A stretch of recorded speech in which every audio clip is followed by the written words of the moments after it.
at the rate relationship etiquettes. You must have noticed in a relationship, sometimes what happens, two people they stop talking to each other. ऊपर से ना normal लगता है, you are quite, but there is something that's changing inside you. इस phase में ना pride it takes over your emotions.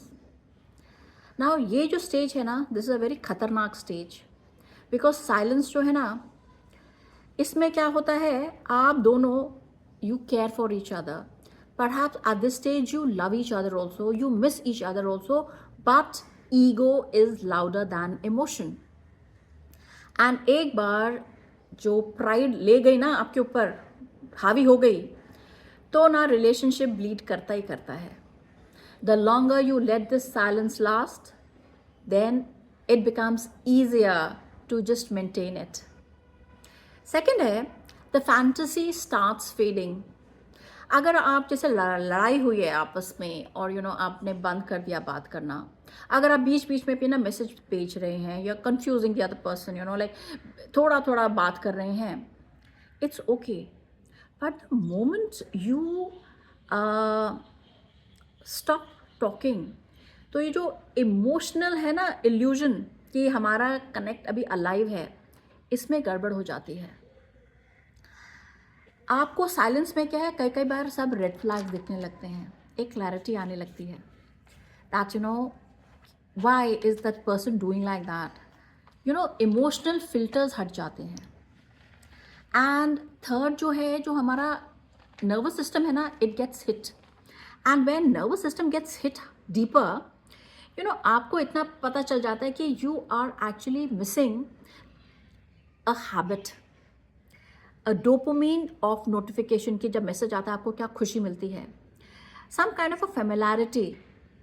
And the moment you stop talking and there is a silence और a withdrawal phase आ जाता है ना, आप अपना mobile बार बार check करते हैं because you are expecting a message. आप फोटोग्राफ्स पुरानी देख रहे होते हैं, memories, you are overthinking. But the moment this silence creeps in, so something shifts.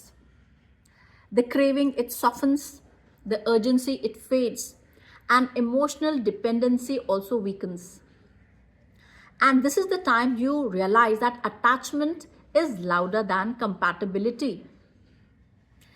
Fourth आता है, the true desire fails.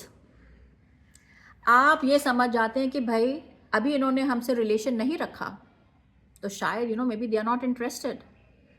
And अगर I was important, they would have, the other person would have answered ना, या कुछ message तो भेजा होता. Now in this silence what happens, एक जना जो है ना internally ऐसा shift आता है that he decides to just move forward. And the other person in this silence, he realizes that oh no, I think I love this person.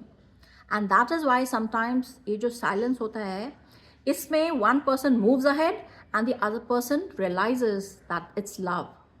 But they cannot come back together.